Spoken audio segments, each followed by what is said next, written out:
안녕하세요. 알쓸투전입니다. 이번 영상에서는 카카오와 네이버에 대한 이야기를 해보겠습니다. 이 두 기업이 무슨 사업들을 하고 있으며 저는 어떤 신사업을 좋게 보고 있는지 같이 한번 살펴보시죠. 일단 카카오와 네이버는 국내 주식 투자자분들이라면은 정말 많이 고민을 하시는 선택지일 거예요. 저는 근데 엄마가 좋아 또는 아빠가 좋아를 고르는 거와 비슷하다고 생각을 할 정도로 둘 중에 어떤 종목을 고르셔도 거의 비슷하다고 말씀을 드리고 싶어요. 왜냐하면은 두 기업 모두 하고 있는 메인 사업 자체도 비슷하고 그다음에 심지어 성장 동력도 굉장히 비슷합니다. 일단 카카오는 메시징과 웹사이트 기반 디지털 광고를 하고 있으며 현재 운영 중인 서비스로는 카톡과 아니면 다음이라는 웹사이트 두 가지가 있죠. 네이버는 포털 사이트 웹사이트인 네이버에 디지털 광고를 달아서 돈을 벌고 있습니다. 그다음에 라인도 보유를 하고 있으나 오늘 라인에 대한 이야기는 거의 안 할 예정이에요. 근데 무엇보다도 이 기업들의 성장 동력으로 삼고 있는 것들은 핀테크, 이커머스, 커머스, 콘텐츠 요 세 가지라고 보면 되는데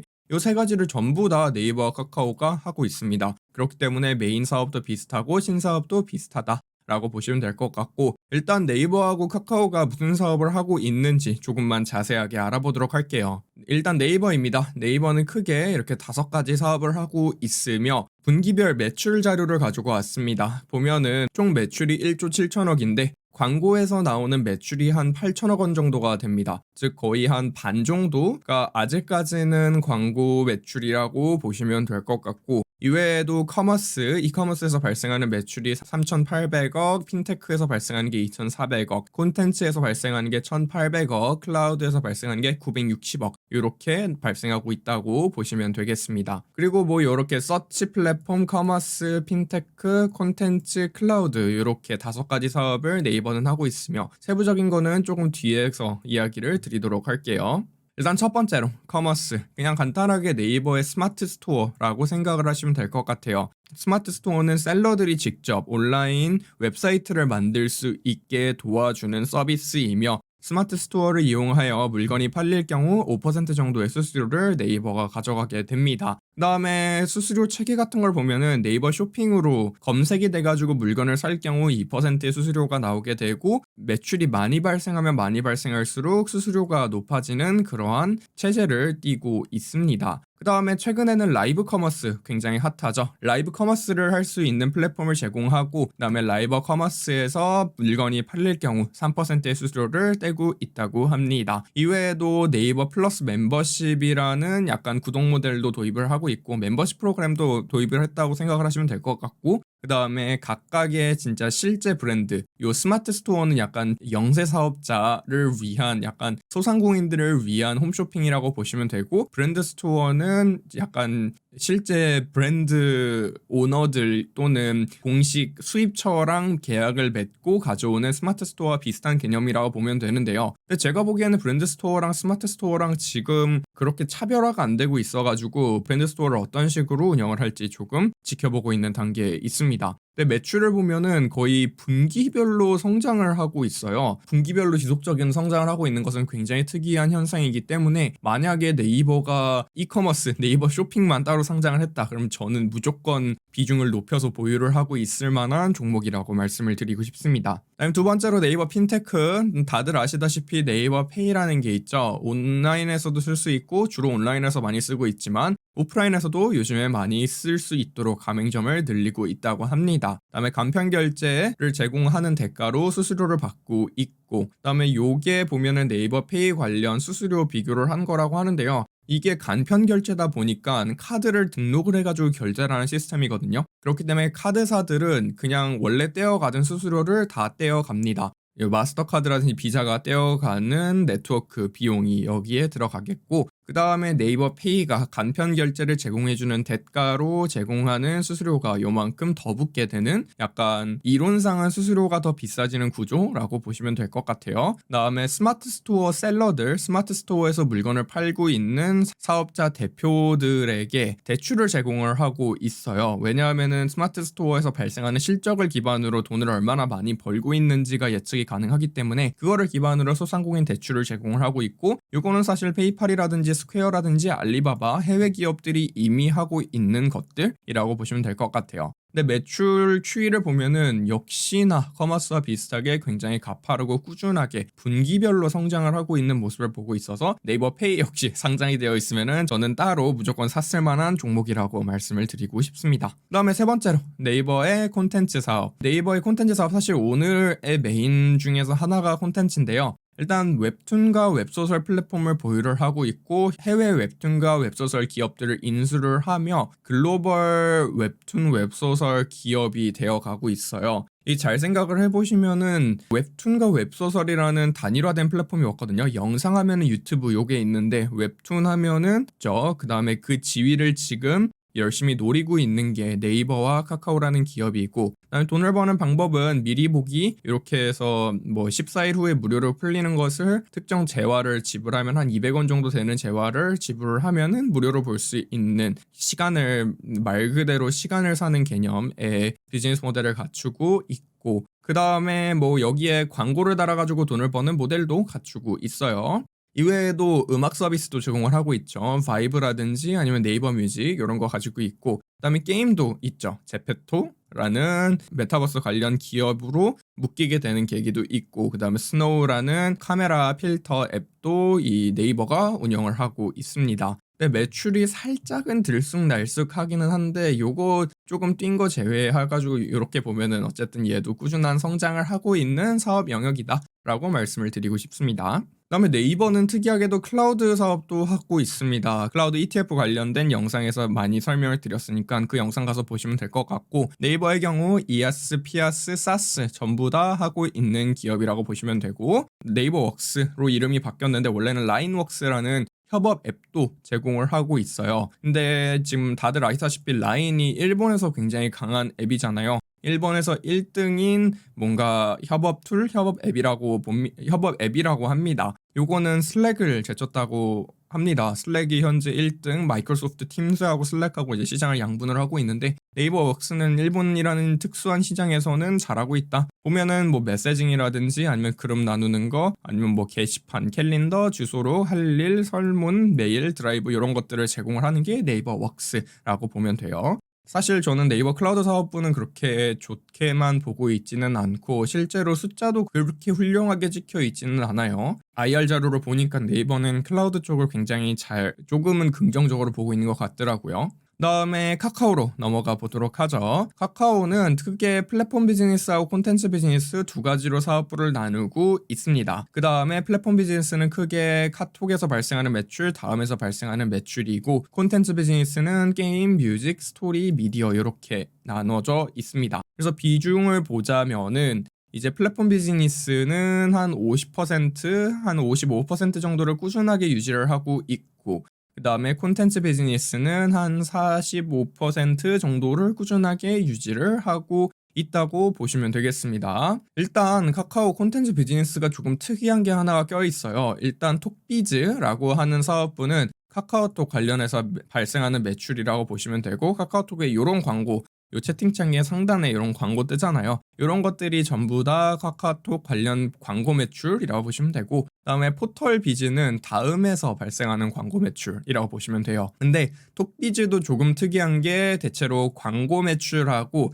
선물하기하고 매출이 한 반반 정도로 갈립니다. 그러니까 톡비즈가 플랫폼 부분의 매출이 한 50% 정도를 차지하고 있는데, 한 25% 정도는 선물하기 매출이고 25% 정도는 광고 매출이다. 이렇게 보시면 되겠습니다. 그 다음에 플랫폼 기타에는 이제 여러분들이 관심 가질 만한 카카오 모빌리티라든지 카카오 페이 매출이 여기 또 껴있게 돼요. 그래서 플랫폼 매출은 이렇게 구성이 되어 있다. 이런 사업들을 하고 있다라고 보시면 되겠습니다. 다음에 콘텐츠 부분, 역시 오늘 집중을 해볼 부분인데요. 일단 게임의 유통이라고 부르는 퍼블리싱, 게임을 할 수 있게 뭐 로그인 데이터를 제공을 하고 뭔가 게시판, 웹사이트 이런 것들을 제공을 하는 퍼블리싱을 원래는 제일 많이 하다가 이제는 게임 제작사를 인수를 하며 제작에도 약간은 손을 얹는 모습을 보이고 있고, 그 다음에 뮤직으로는 멜론, 예전에 로엔이라는 회사를 사면서 카카오가 멜론을 덥석 먹었죠. 그래서 멜론도 현재 카카오가 가지고 있는 알짜 사업이 있고, 그 다음에 스토리로는 카카오 페이지와 피코마 요 두 개 웹툰과 웹소설 서비스 피코마도 인수를 해가지고 보유하고 있죠. 그다음에 미디어로는 카카오 M이라는 걸 가지고 있고 소속사하고 뭐 영화사, 영화 제작사 이런 것들이 전부 다 여기에 묶여 있다고 보시면 되겠습니다. 그래서 제가 크게 집중해서 볼 부분은 스토리와 미디어 요 두 가지예요. 그래서 매출 규모를 보면 이게 매출인데 매출은 전체적으로 상승을 하고 있죠. 근데 매출 비중 자체가 스토리의 경우는 27%, 28%, 30%, 31%, 32%로 이게 성장을 하고 있어요. 성장을 하고 있는 모습을 보일 수 있고 미디어 역시 9%, 8%, 12, 13, 15 이런 식으로 성장을 하고 있어서 이 두 가지만 자세히 살펴보면 될 것 같아요. 나머지 둘은 비중 측면으로 보면은 역성장을 조금 했다는 점을 알 수가 있죠. 그래서 스토리와 미디어를 살펴보자면은 페이지와 피코마로 또 나눠놨어요. 그래서 피코마의 경우는 이제 41% 정도를 차지했었고 카카오 페이지는 카카오에서 볼 수 있는 웹소설이라든지 아니면 카카오 웹툰이 여기에 포함이 되게 되는데 피코마는 일본에서 1등 만화 플랫폼이고 카카오가 인수를 했어요. 인수를 해가지고 보유를 하고 있다고 보시면 되고 근데 피코마는 그냥 피코마 성장이 조금 돋보였고 카카오 페이지의 경우는 오히려 약간은 성장을 하기는 했으나 그렇게 유의미한 성장세를 보이지는 못했다는 점을 알 수가 있습니다. 그래서 요거는 저도 이번에 처음 리서치를 하면서 카카오 페이지 많이 떴을 것 같은데 생각보다 많이 못 떴구나. 네이버 앞에서 보셨다시피 네이버 콘텐츠 쪽은 꽤 많이 성장을 했잖아요. 그래서 네이버 웹툰은 최근 들어가지고 막 유료화하고 수익화를 하려고 하고 있는데 카카오 페이지는 진작에 수익화를 최대로 땡겨나가지고 뭐 이런 현상을 보이고 있는 게 아닌가라는 생각이 들었습니다. 미디어 역시 굉장히 강력한 성장을 하고 있는데요. 한 두 배 뛰어버렸죠. 근데 얘는 인수도 조금 껴있고 그 다음에 요것도 미디어가 조금 흥미로워서 미디어에 대한 이야기를 해볼게요. 지금 카카오 산하에 있는 가수 소속사들, 배우 소속사, 모델 소속사, 영화 및 드라마, 예능 공연 제작사, 그 다음에 콘텐츠 유통사 요렇게 많이 있거든요. 이 안테나 다들 아시죠? 이런 것들 다 가지고 있는데 보면은 유통사도 가지고 있어요. 즉 콘텐츠를 만드는 데 있어서 영상물을 만들고 유통을 하는 데 있어서 필요한 회사들을 다 가지고 있다라고 보시면 되겠습니다. 코로나 이후에 어떤 추세가 생겼습니까? 디지털 추세라고 부르며 이커머스 엄청 뜨고 클라우드 엄청 뜨고 온라인 미디어 엄청 떴죠. 근데 이커머스가 우리나라한테 그렇게 많이 떴다고 볼 수 없는 게 저희 나라는 워낙 온라인 거래액 자체가 높은 나라였어요. 2002년도에 뭐 6조 원 이렇게 시작을 해가지고 2020년도에 159조 원까지 올라가는데 이게 그냥 최근 몇 년도 성장 폭이랑 이제 2020년도 성장 폭이랑 그렇게 큰 차이는 없었다. 왜냐하면은 이미 온라인 수용도가 높은 나라였기 때문에. 근데 이외에도 클라우드 쪽은 상당히 많은 성장세를 보이고 있고 특히 저는 온라인 미디어는 넘어올 수 없는 다리를 건넜다라고 생각을 하고 있습니다. 근데 요 세 가지 전부 다 네이버와 카카오를 수혜를 하는 요소들이죠. 그래서 네이버와 카카오는 뭔가 코로나 이후 또는 코로나 때도 긍정적이고 코로나 이후에도 저는 긍정적으로 보는 이유입니다. 그래서 어떤 포인트로 봐야 되느냐? 저는 각 기업들의 콘텐츠와 커머스 요 두 가지를 포인트로 잡고 이야기를 좀 하고 싶고 요 두 가지가 상당히 저는 좀 좋다고 생각을 해요. 디지털 광고는 시장 점유율 및 시장 성장이 거의 포화가 되었고 핀테크는 저는 솔직히 어떻게 성장을 하게 될지가 좀 긴가민가한 부분이 없지 않아 있어서 어차피 네이버, 카카오하고 둘 다 네이버페이, 카카오페이가 있으니까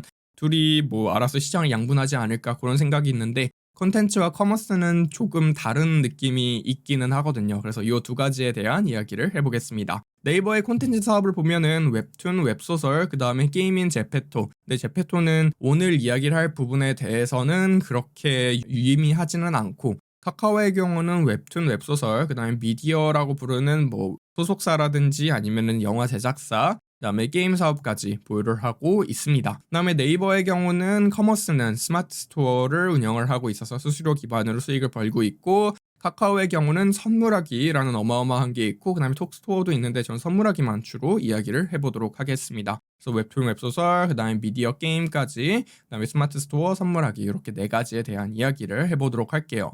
일단 네이버 웹툰 웹소설이 가진 강력한 거는 아마추어 리그하고 프로 리그하고 저는 나눠 놓은 기가 막힌 시스템이라고 생각을 하고 있어요. 특히 UGC, User Generated Content라고 부르는데 유튜브처럼 아무나 웹툰을 제작을 해가지고 요렇게 올릴 수 있어요. 그 베스트 도전이죠. 도전에 올리면은 베스트 도전으로 올라갈 수 있고 베스트 도전에서 또 성공을 하면은 실질적으로 프로 작가로 활동을 할 수 있는 기회를 제공하는 약간 수능 같은 뭔가 시험대라고 생각을 하는데 저는 현대판 콜로세움이라고 생각을 하고 있습니다. 이때는 그냥 취미 삼아도 할 수 있고 계속 경쟁을 하게 경쟁을 부추기는 구조잖아요. 그래서 살아남는 사람만 승자라고 생각을 해서 저는 현대판 콜로세움이라고 제 친구들끼리 만나면은 이런 식으로 얘기를 하곤 합니다. UGC가 강력한 이유는 크게 두 가지예요. 무료 노동력과 숨어있는 수요를 발굴할 수 있는 세부 시장 아니면 니치 마켓을 발굴할 수 있는 엄청난 원동력이 되기 때문인데요. 일단 무료 노동력으로는 아마추어 리그는 이론상 취미 느낌에 강합니다. 그래서 돈을 전혀 지불을 하지 않고 엄청나게 많은 웹툰 콘텐츠, 웹소설 콘텐츠를 가져올 수가 있어요. 유튜브도 굉장히 잘 사용을 하고 있는 전략이잖아요. 저도 구독자 수 1000 이하 아니면 4000시간 이상을 뚫기 전에는 수익 창출이 안 됐었고 그 전에는 무료로 그냥 제 영상을 유튜브한테 갖다가 바치는 개념이었는데 뭐 요거를 네이버도 잘 사용을 하고 있다. 웹툰하고 웹소설 시장에 한해서는. 그 다음에 생산자가 워낙 많기 때문에 도전 비용이 굉장히 낮거나 없기 때문에 특이한 콘텐츠를 창조할 가능성이 굉장히 높아요. 일반적으로 드라마라든지 아니면은 무슨 예능을 만든다 그러면은 무조건 잘 되는 성공 공식을 무조건 집어 넣어야 되거든요. 들어가는 돈이 워낙 많기 때문에. 근데 웹툰이라든지 웹소설은 들어가는 돈이라든지 아니면은 노동력 이런 것들이 굉장히 적기 때문에 아무런 굉장히 특이한 주제로 가져다가 웹툰으로 만들어도 상관이 없다라는 굉장한 강점이 존재합니다. 근데 결론적으로 제가 보고 있는 건 요거죠. 소설을 웹툰으로 만들고 웹툰을 다시 영상으로 만드는 이러한 특이한 밸류체인이 지금 만들어지고 있어요. 소설을 보면은 일단 소설은 그냥 글밖에 없는 거고 웹툰을 보면은 글에다가 그림을 입힌 거고 영상은 글에다가 출연팀과 촬영팀이 합쳐져서 영상을 만드는 그런 느낌이라고 보시면 되죠. 그래서 소설은 제작 비용이 싸고 영상은 굉장히 비쌉니다. 그러면은 소설에서 반응이 좋으면은 웹툰과 드라마, 영화로 연계를 할 수 있다는 거죠. 즉 낮은 비용으로 높은 성공 확률을 가져갈 수 있는 여러 개의 소설로 여러 개의 콘텐츠들을 어떤 콘텐츠가 현재 독자들한테 맞는지를 확인을 하고 그 다음에 웹툰 및 드라마로 연계를 시켜서 돈을 더 많이 버는 디즈니는 영화를 만들어가지고 놀이공원에서 수익화를 하잖아요. 요 캐릭터가 검증이 되면은 근데 얘네는 지금 요 뒤에 뒷단을 엄청나게 많이 만든 거죠. 어떤 영화를 만들면 흥할 수 있을까? 소설로 무수히 많은 친구들을 검증을 해보고 여기서 괜찮다 싶은 소수의 아이디어들, 소수의 캐릭터만 영화화를 하는 요런 느낌이라고 보시면 될 것 같아요. 요거는 뭐 그냥 간단하게 굉장히 저렴하게 슈퍼 IP, 슈퍼 지적재산권을 발굴할 수 있다라는 특유의 강점을 가집니다. 김비서가 왜 그럴까? 최근에 유행했었던 거죠. 요거를 드라마로 처음 봤는데 이거 보니까 웹툰도 있고 소설도 있더라고요. 그래서 요거가 진짜 제일 대표적인 예시라고 보시면 되겠습니다. 그다음에 MD 상품도 생각보다 돈이 굉장히 많이 됩니다. 생각해보시면 곰돌이푸라든지 헬로키티 있죠? 보면은 헬로키티가 만화 캐릭터로 시작했고 곰돌이푸는 동화책으로 시작을 했어요. 근데 MD 상품으로 99%의 수익을 창출했는데 그게 약 102조 원. 그다음에 곰돌이푸도 역시 곰돌이 인형으로 돈을 가장 많이 벌었는데 90조 원을 갖다가 벌었다고 합니다. 이외에도 한 번에 뭔가 지적 재산권을 아니면 한 번의 스토리가 소비자들한테 먹힌다 하면은 뭐 2편을 만들어도 되고 3편을 만들어도 되고 확장편을 만들어도 되고 요건 넷플릭스가 시즌제로 굉장히 잘 활용을 하고 있는 방법이죠. 그래서 소설과 웹툰으로 소비자들의 반응을 탐색을 한 다음에 돈을 더 많이 벌 수 있는 게임이라든지 영화라든지 MD로 이어나갈 수 있다는 게 웹툰과 웹소설이 가진 극강의 강점이라고 보시면 될 것 같아요. 그래서 카카오가 아까 전에 말씀드렸다시피 배우 소속사라든지 아니면 영화 제작사라든지 아니면 게임사라든지 게임 유통까지 다 하고 있죠. 즉 미디어 밸류 체인에서 돈을 추가적으로 창출할 수 있는 방법들은 카카오가 전부 다 가지고 있습니다. 근데 네이버는 이제 소설과 웹툰 쪽만 가지고 있기 때문에 아직까지는 미디어 밸류 체인은 조금은 약해 보인다. 네이버도 물론 게임도 하고 있고 뭔가 하고 있는데 유미의 세포도 요것도 네이버의 IP를 기반으로 만들어진 게임과 최근에 보니까 웹드라마도 만들고 있더라고요. 그래서 이쪽 세계에서 굉장히 특이한 일들이 많이 벌어지고 있다. 무엇보다도 글로벌하게 클로스오버 저는 요거 듣고 정말 놀라가지고 우리나라 웹툰이 요 정도 수준이구나. 그러니까 네이버와 카카오는 이미 해외 진출을 해둔 상태고 국내 제품을 해외에다가 번역을 해서 수출을 했다. 요거까지는 저는 알고 있었거든요. 그렇기 때문에 네이버가 해외에서 직접 발굴한 작가진, 국내에서 직접 발굴한 작가진에 대한 작품들을 전부 다 보유를 하고 있는 상태예요. 근데 해외에서 국내로 역수출을 하는 것도 있더라고요. 그러니까 해외에서 네이버가 해외에 가가지고 플랫폼을 만들었는데 플랫폼에서 유망한 웹툰을 발굴을 해가지고 영어로 만들어져 있으니까 번역을 해서 국내로 들여오는 요런 거가 있었고, 그다음에 국내에서 해외로 수출하는 거는 뭐 이미 있었기 때문에 정말 저는 요거 보고 이거 웹툰 시장 진짜 생각보다 클 수가 있겠구나라는 생각이 들었고, 로어 올림푸스라는 웹툰을 저는 보고 있었는데 요거를 다 보고 이거 재밌다라고 생각을 하고 나서 요 네이버와 카카오에 관련된 영상을 리서치를 하면서 보니까 요게 글로벌판이더라고요. 그래서 신기했고, 이제 요거까지 보면은 글로벌판 콜로세움인가라는 생각이 들어서 생각보다 미래는 그냥 콜로세움밖에 없구나라는 생각이 들었습니다. 그래서 저는 미래는 결론적으로 콘텐츠와 크리에이터가 다라고 생각을 하고, 크리에이터는 뭐 본인이 콘텐츠인 개념이니까 뭐 콘텐츠나 크리에이터나 똑같다고 생각을 하시면 되는데, 크게 두 가지 측면에서 이 콘텐츠가 굉장히 극강의 강점을 가진다고 생각을 합니다. 첫 번째로 시간의 소모의 측면인데, 미래로 가면 갈수록 저희가 일하는 시간이 줄어들게 되거든요. 그렇기 때문에 여가 시간이 늘어나게 되고, 그러면 저희는 시간을 써야 하는 것들이 더 많이 늘어나게 되고, 그럼 기업들은 저희의 여가 시간을 가지고 얼마나 많은 시간을 뺏을 수 있을까, 그거의 관점으로 현재 모든 전략들을 세우고 있어요. 근데 저희가 막상 시간을 많이 쓰는 것들은 결국 콘텐츠라는 거를 다들 알고 계실 거예요. 요것만 비교해 보시면 되는데, 쿠팡에서 저희가 체류하는 시간과 넷플릭스에서 체류하는 시간을 비교해 보시면 될 것 같아요. 쿠팡은 끼케야 물건 사고 나오는데, 넷플릭스의 경우는 물건을 사기 위한 게 아니라 그냥 보고 있기 위함이잖아요. 그렇기 때문에 체류 시간이 최소한 20분에서 한 1시간 정도는 된단 말이죠, 매일. 쿠팡은 끼케야 한 5분 이렇게 될 것 같은데, 쿠팡도 뭐 꽤 긴 걸로 알고 있기는 한데 정확히 숫자는 기억이 안 나요. 그다음에 무엇보다도 제품 구매 경험 자체가 조금 바뀌고 있어요. 시간이 지나면 지날수록 사람들이 그냥 단순한 페이스북 광고, 인스타 광고에는 넘어가고 있지 않으며 좀 더 특별한 제품을 사기를 원하고, 특별한 사람이 추천하는 제품을 사기를 원하더라고요. 그렇기 때문에 라이브 커머스라든지 인플루엔서 마케팅이라든지 콘텐츠 마케팅 측이 저는 조금 더 커질 것 같다라는 생각이 들었습니다. 그다음 커머스로 넘어가서 보면은 카카오에 선물하기, 저는 요건 정말 이번에 리서치하면서 이거 진짜 물건이구나라는 생각을 했었어요. 전 사실 카카오를 그렇게 좋게 보고 있는 입장은 아니어가지고, 카카오는 뭔가 맨날 리서치도 그냥 대충 하고 넘어갔었는데, 이게 선물이라는 게 인간이 받아들일 때 물건을 구매를 한다랑 선물을 한다랑 좀 다르게 구분을 하거든요. 그래서 선물을 할 때 훨씬 더 포용적으로 주는 기분이 좋은 소비라는 심리적인 작용이 있다고 하더라고요. 근데 그래서 요거를 아주 단순하게 요약을 해보자면은, 가성비보다는 가심비를 챙기는, 뭔가 받고 싶은 선물과 주고 싶은 선물이 있고, 그 다음에 저희에게 필요한 물건이 있잖아요. 요거랑 완전히 분리돼 있거든요. 요거는 막 휴지 아니면은 칫솔, 치약 요건데, 받고 싶은 선물, 주고 싶은 선물 요거는 막 커피, 기프티콘 아니면은 뭔가 디퓨저 아니면은 뭐 향초 이런 것들이잖아요. 캔들 막 이런 것들, 특이한 품목의 제품이 선물이 되고, 그거를 카톡이 굉장히 잘 뚫었다라고 생각이 들었고, 그다음에 요런 것들 보면은 상당히 제품 단가가 높게 형성이 돼 있어요. 예를 들어서 커피 기프티콘만 봐도 스타벅스 vs 이디야 보면은 웬만하면 스타벅스 주죠. 저 이디야를 받아본 기억은 없는 것 같아요.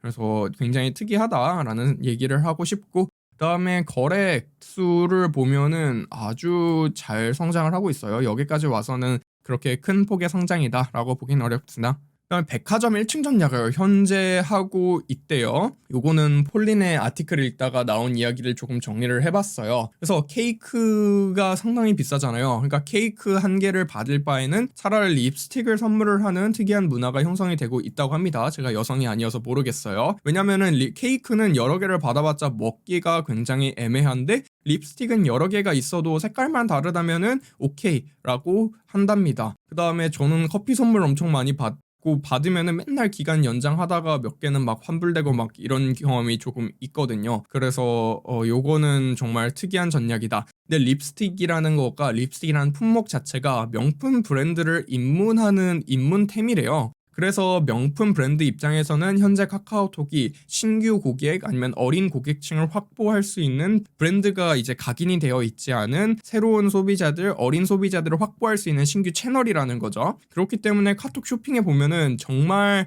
다수의 명품 브랜드들이 입점이 되어 있어요. 저는 요거 보고 왜 카톡에 명품 브랜드들이 입점을 하지라는 생각을 했는데 생각보다 뭔가 이름 있는 브랜드들이 굉장히 많이 들어와 있고 많이 들어와 있는 이유 자체가 립스틱 같은 카톡으로 명품을 입문하는 사람들을 노리기 위한 마케팅적인 전략이 숨어 있다라는 거를 느끼게 되었습니다.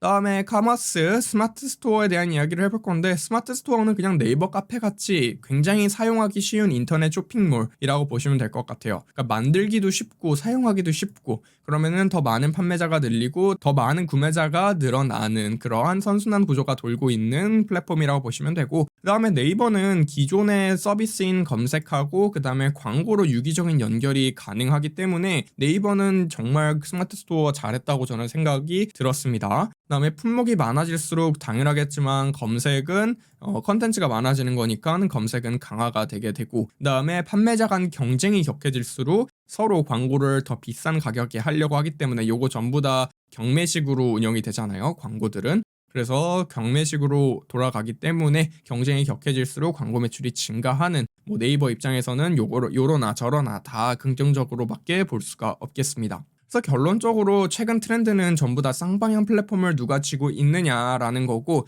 콘텐츠든 커머스든 전부 다 쌍방향 콘텐츠예요. 작가와 독자를 이어주는 쌍방향 플랫폼이라든지 아니면은 판매자와 구매자를 이어주는 쌍방향 플랫폼이라든지 뭐 두 개 비스무리한 이야기이고 네이버와 카카오의 경우는 독자와 구매자를 이미 보유를 하고 있잖아요. 그러니까 고객을 이미 보유하고 있는 대형 플랫폼이잖아요. 그렇기 때문에 여기에서는 누가 어떤 좋은 작가를 섭외하는지 어떤 좋은 판매자를 섭외하는지의 게임에 조금 더 가까워요. 일반적으로 고객을 어떻게 확보할 수 있을까를 고민을 굉장히 많이 하거든요. 플랫폼 기업들은. 근데 네이버와 카카오는 그거는 아니라는 거고 그렇기 때문에 저는 뭐 엄마가 좋니 아빠가 좋니에 가까운 뭔가 찍기 게임이라고 생각하고 있습니다. 근데 저는 개인적으로 네이버 스타일의 사업을 더 좋아하고 네이버를 원래도 더 좋아하는 편입니다. 카카오 쇼핑은 다들 아시다시피 카카오 앱으로만 가능한 걸로 저는 알고 있거든요. 그러니까 구글 검색에도 안 걸리는 약간 폐쇄적인 성격을 띠고 있어서 저는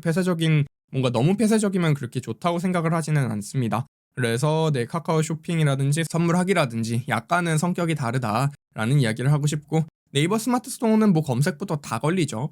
그 다음에 카카오는 UGC, 유저 제너레이티드 콘텐츠가 약한 편이에요. 대신 뭐 검증된 작가를 모셔와가지고 요러한 약간 작품을 만들어낸다 요런 느낌이 강하고요. 네이버는 정말 글로벌판 콜로세움을 만들었다고 말씀을 드렸으니까 저는 요 두 가지 때문이라도 일단 네이버가 더 좋아 보인다 라는 이야기를 드리고 싶고 근데 카카오도 그냥 제 취향의 문제인 거지 저는 전혀 밀린다고 생각을 하지 않습니다. 특히 선물하기라는 시스템 자체는 네이버가 뭔 짓을 해도 절대 따라가지 못하는 그러한 문화로 자리 잡았다고 생각을 하고 있고 그 다음에 웹툰과 웹소설 이후의 콘텐츠를 다각화 예를 들어서 게임이라든지 아니면 영화를 만든다든지 드라마를 만든다든지에 필요한 리소스는 카카오가 아무래도 더 많이 가지고 있기 때문에 저는 이런 뭐 후속 컨텐츠를 수익화하는 측면에서는 카카오가 더 긍정적일 수도 있다라는 이야기를 드리고 싶었습니다. 그래서 오늘은 네이버와 카카오에 대한 이야기를 해보았는데 아마도 다들 알고 계시는 이야기들을 제가 조금 정리하지 않았나 싶습니다. 정말 긴 영상 시청해주셔서 감사하고 저는 더욱 훌륭한 콘텐츠로 찾아뵙도록 하겠습니다. 시청해주셔서 감사합니다.